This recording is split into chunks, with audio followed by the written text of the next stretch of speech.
तो श्रीलंका के एक मॉन्क, एक बुद्धिस्ट मेरे पास आए, एक बौद्ध भिक्खु मेरे पास आए और मुझे कहता है, this time India is very lucky, you got a Buddhist prime minister. इस बार भारत को एक बौद्ध प्रधानमंत्री मिला है। मैंने उनको पूछा, आपको किसने कहा कि हमारा प्रधानमंत्री बौद्ध है? वो कहते हैं, वो हमारे देश में आते हैं तो बुद्धा की मूर्तियां लेकर आते हैं, बुद्ध विहार में जाते हैं, क्या वो बौद्ध नहीं है? आज विश्व में इस देश के प्रधानमंत्री की आइडेंटिटी, इस देश के प्रधानमंत्री की पहचान बुद्धिस्ट है। जहां से बाबा साहब अंबेडकर जी ने बौद्ध धर्म की दीक्षा आज के दिन ली, वहां पर हमको पैर रखने की अनुमति नहीं है, लेकिन वहां से नरेंद्र मोदी स्पीच करेगा, वहां से नितिन गडकरी स्पीच कर रहा है, वहां से देवेंद्र फडणवीस महाराष्ट्र का पेशवा ब्राह्मण वहां से स्पीच करेगा और वर्ल्ड को क्या बताएगा कि हम ही अंबेडकराइट बुद्धिस्ट हैं, हम ही बुद्धिस्ट हैं। इस तरह का घुसपैठ आज इस धम्म में चल रहा है, इस तरह की घुसपैठ चल रही है। क्यों? क्योंकि जिनका वो धम्म है वो उस धम्म की ओर देख नहीं रहे हैं और इन लोग, ये जो लोग हैं,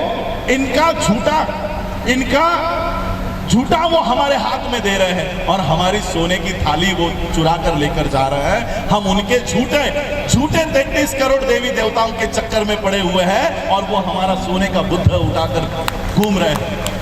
मैंने एक दिल्ली इंटरनेशनल एयरपोर्ट पे मैंने एक लाइव किया था, वहां पर मुझे एक बड़ी सी किताब का चित्र देखने को मिला और उस किताब का नाम था a monk who became chief minister, a monk who become chief minister. और इसी वेश में योगी आदित्यनाथ का फोटो वहां पर लगा हुआ था।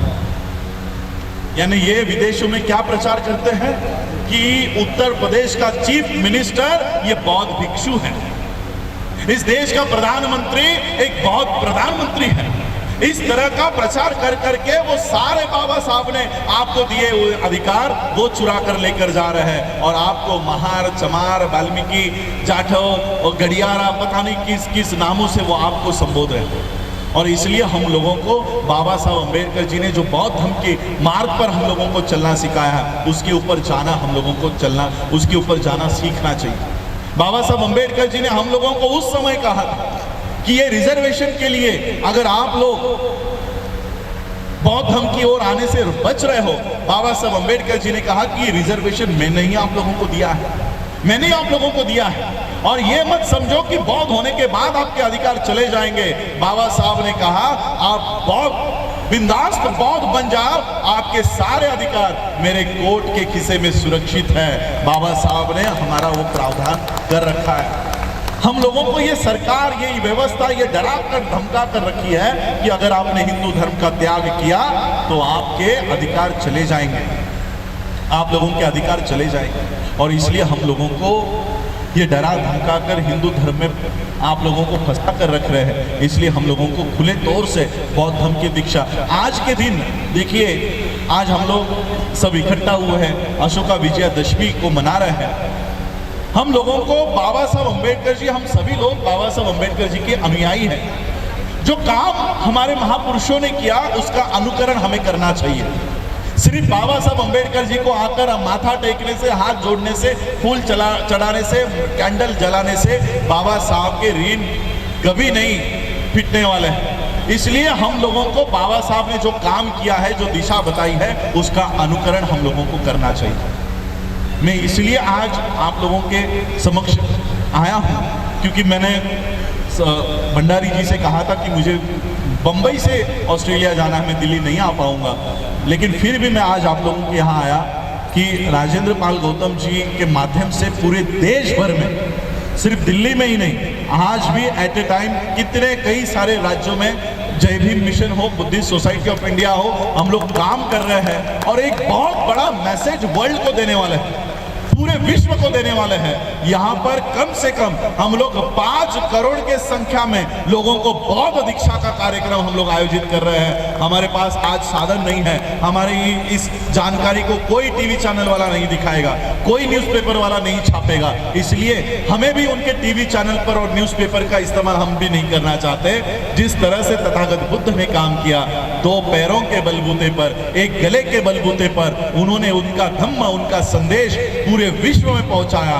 हम भी रोज एक एक गांव में जाकर ये संदेश लोगों तक पहुंचाएंगे और बाबा साहब अंबेडकर जी का ये कारवां और आगे लेकर जाएंगे और पूरे विश्व के सामने हम इस देश के असली बुद्धिस्ट है ये लोगों को जाकर बताएंगे और बौद्धों की एक स्वतंत्र व्यवस्था इस देश में खड़ी करने की कोशिश हम करेंगे। देखिए ये जो पीछे इमारत खड़ी है ये भी बाबा साहब ने उस समय बनाई 1946 में। हमारे सर यहाँ पर बैठे हुए हैं, कुमार सेन बौद्ध जी यहाँ पर बैठे हुए, वो इस व्यवस्था को पूरा देखते हैं। उस समय बाबा साहब ने ये नींव रखी है और इसलिए आज हम लोगों को बुद्धिस्ट नींव रखनी होगी।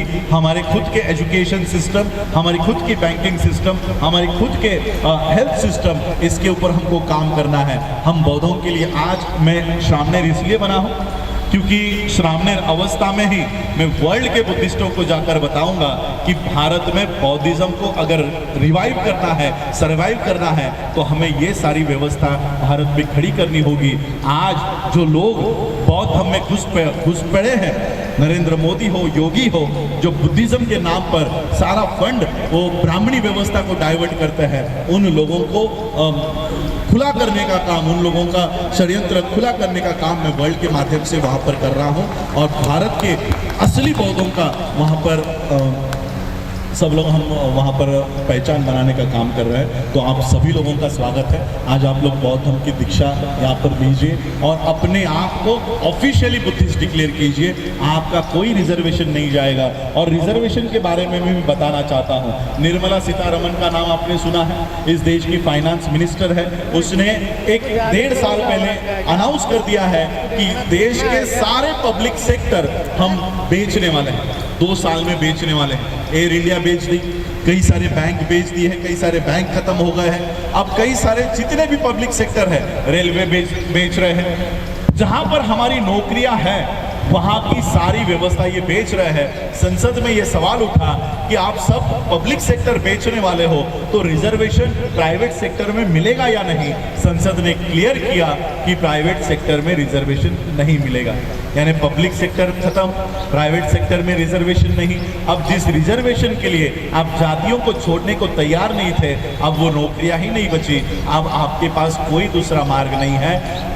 जातिगत आरक्षण लेने के बजाय बौद्ध धर्म के माध्यम से अल्पसंख्यकों के लिए जो आरक्षण है वहां पर आप लोग आइए और गर्व से अपने आप को बुद्धिस्ट कहकर वो अधिकार आपके प्राप्त कीजिए। इतना बड़ा अधिकार बाबा साहब हमको देकर गए, उस मार्ग पर हम लोगों को चलना चाहिए।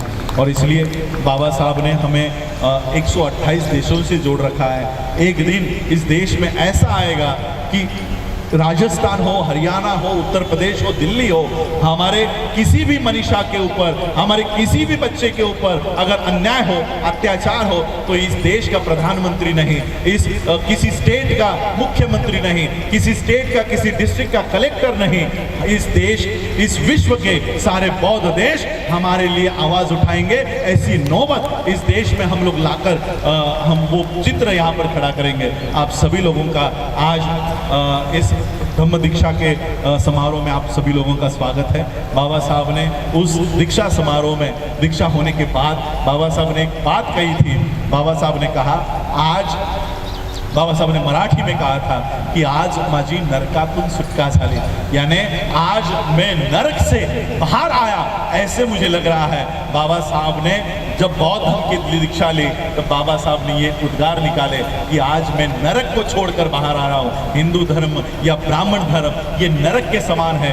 नरक की कॉन्सेप्ट बुद्धिज्म में नहीं होती, स्वर्ग की कॉन्सेप्ट नहीं होती, लेकिन अगर नरक कहीं होता, कैसे होता, तो वो ब्राह्मण धर्म के समान होता। तो इस तरह से बाबा साहब ने विधान किया। मैं भी आप लोगों को, जो ब्राह्मण धर्म में आप लोग पड़े हो, उस नरक से बाहर आकर ये बौद्ध धर्म में आप लोग शामिल हो जाओ, इसलिए आह्वान करता हूँ। आप सभी लोगों ने मुझे आमंत्रित किया, उसके लिए आप सभी लोगों का आभार। हमारे Delhi state president CS Bhandari ji और हमारे समता सैनिक दल के, आम आदमी पार्टी के मंत्री बाद में है हमारे लिए, हमारे समता सैनिक दल के सैनिक हैं और बाबा साहब अम्बेडकर जी के एक सैनिक के रूप में हम उनको देखते हैं। उनके माध्यम से धम्म का ये जो मूवमेंट पूरे देश भर में चल रहा है, उनके इस इस कारवां को भी हम लोग सब आगे बढ़ाएं, इतना आह्वान करता हूँ और रुकता हूँ। जय भीम, जय भारत, नमो बुद्धाय।